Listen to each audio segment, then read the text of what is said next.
नमस्कार बंधुरा मेलिशास blog special आपनादेरके स्वागत जानाई।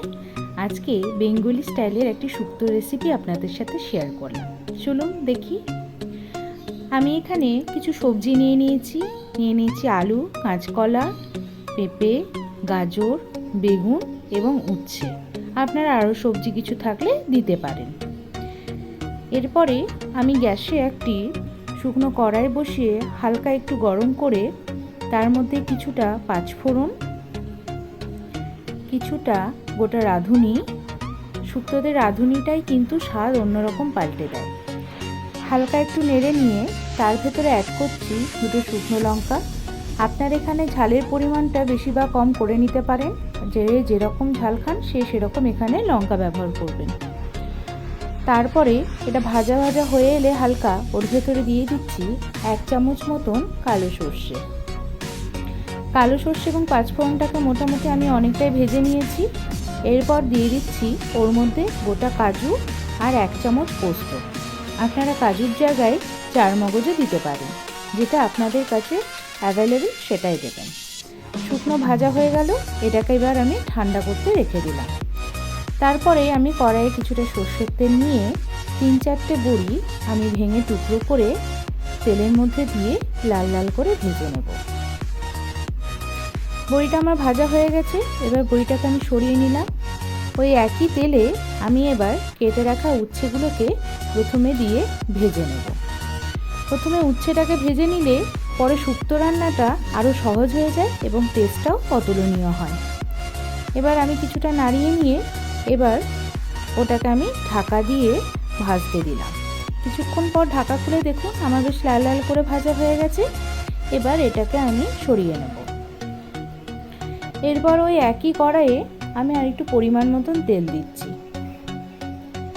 তেলটা বেশ ভালো মতন গরম হয়ে এলে আমি ফোড়ন হিসাবে কিন্তু এখানে রাঁধুনি ফোড়নই ব্যবহার করছি।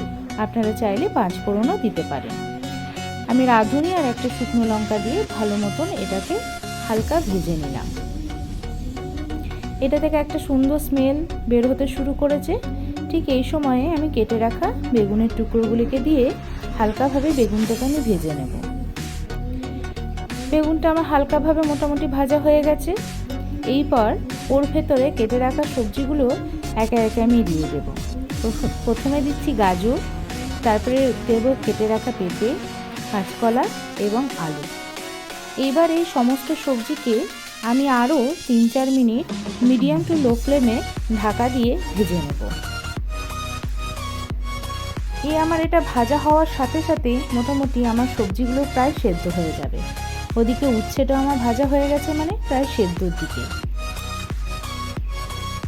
এবার মোটামুটি 3-4 মিনিট পর আমি ঢাকা খুলে দেখলাম আমার সবজিগুলো বেশ ভাজা ভাজা হয়ে গেছে। এরপরে ওর ভেতরে অ্যাড করছি আমি পরিমাণ মতন নুন। আমি কিন্তু উচ্ছে ভাজাতে কোনো নুন দিইনি, তাই এখানেই যাই নুনটা দেওয়ার আমি সম্পূর্ণরূপে এখানেই দেবো। আর দিচ্ছি দুটো কাঁচা লঙ্কা আর দেব পরিমাণ মতন হলুদ। এবার নুন, কাঁচা লঙ্কা, হলুদ আর লঙ্কা দিয়ে আমি ভাজাগুলোকে আরেকটু ভেজে নেব। আরও 2-3 মিনিট এটাকে আমি ভেজে নিচ্ছি। বাঙালি শুক্তো কিন্তু একটা ইমোশন, তাই শুক্তো রান্নাটা যদি একটু ঠিক মতন হয় গোটা ভাতটাই যেন একেবারেই শেষ হয়ে যায়। এবার দেখুন আমার ভাজা ভাজা হয়ে গেছে। এরপরে আমি এর ভেতরে দিচ্ছি 1/2 কাপ পরিমাণ দুধ। শুক্তো রান্নায় কিন্তু দুধ ভীষণ প্রয়োজন। আপনারা যদি চান এখানে জল দিতে পারেন, কিন্তু আমি জলও সামান্য দেব, কিন্তু দুধটা মাস্ট। শুক্তোতে দুধ দিলে শুক্তোর স্বাদটা যেন একদম অতুলনীয় হয়ে যায়। এবার ভালো মতন এটাকে মিশিয়ে নিয়ে আমি ফুটতে দেব। আমার এটা ফুটে এসেছে। এরপর ওটাকে একটু মিশিয়ে নিয়ে ওর ভেতরে আমি দিয়ে দিচ্ছি ভেজে রাখা উচ্ছে এবং বড়ি। ওটাকে আমি ভালো মতন দুধের আর জলের মিশ্রণটাতে মিশিয়ে নিলাম। এরপর ওটাকে আমি ঢাকা দিয়ে রেখে দেবো মোটামুটি 3-4 মিনিট মতো সেদ্ধ হওয়ার জন্য। 3-4 মিনিট পর আমি ফিরে এসেছি।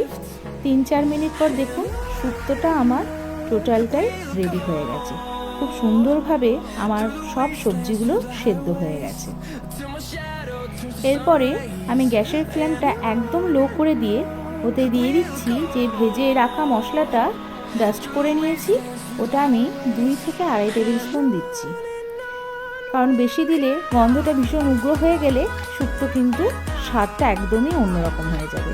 তাই ঠিক পরিমাণ বুঝে আপনারা এই মশলাটা দেবেন। ব্যাস হয়ে গেল আমাদের একটি নিরামিষকর শুক্তো।